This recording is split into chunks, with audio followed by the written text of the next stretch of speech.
Hello friends, நம்ம இன்றைக்கி OTG பற்றி தான் பார்க்க போகிறோம். நான் யூஸ் பண்ணுற ஓடிஜி வந்து மார்ஃபி ரிச்சன்ஸ் ஓடிஜி.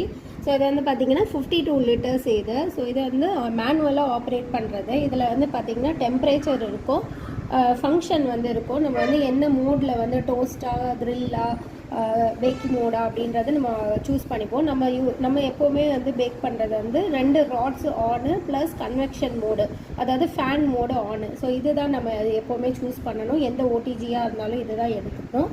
அதே மாதிரி டெம்பரேச்சர் பார்த்திங்கன்னா 180 டிகிரியில் நம்ம இதை செட் பண்ணிக்கணும். அண்ட் டைமர் வந்து நம்ம 20 minutes, first 10 minutes preheat பண்ணணும், அப்புறம் 30 மினிட்ஸ்க்கு பேக் பண்ணணும். ஸோ இந்த மாதிரி பேக்கிங் டைம் மட்டும் இதில் மாறும். ஸோ இதை ஆன் பண்ண உடனே வந்து பார்த்திங்கன்னா உங்களுக்கு உள்ளே வந்து லைட் ஆன் ஆகிடும். அண்ட் அதே மாதிரி கன்வெக்ஷன் ஃபேன் வந்து ஓட ஆரம்பிச்சிடும். ஸோ நம்ம இதில் வந்து பார்த்திங்கன்னா ஒரு 6 இன்ச்சு இல்லை 8 இன்ச்சு வந்து 2 வைக்க முடியும். 8 இன்ச்சு டின்னு வந்து 2 வைக்கலாம், இல்லை 6 இன்ச்சு டின்னு வந்து 3-4 கூட வச்சுக்கலாம். ஸோ இதில் வந்து நம்மளுக்கு ரேக் கொடுத்துருக்காங்க. இதில் வந்து குக்கீஸ்லாம் பேக் பண்ணிக்கலாம். அண்ட் இது வந்து பார்த்திங்கன்னா கூலிங் ரேக்கு. ஸோ இதுதான் நான் சொன்ன ராடு. இப்போ இது ஆனில் இருக்குது, டச் பண்ணிங்கன்னா ரொம்ப ஷாக் அடிக்கும்.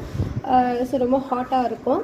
ஸோ இந்த ராட்ஸ் வந்து ஹீட் ஆகும்போது நம்மளுக்கு இங்கே பேக்கிங் நடக்கும். ஸோ இதுதான் நம்மளோட ஓடிஜி. தேங்க்யூ.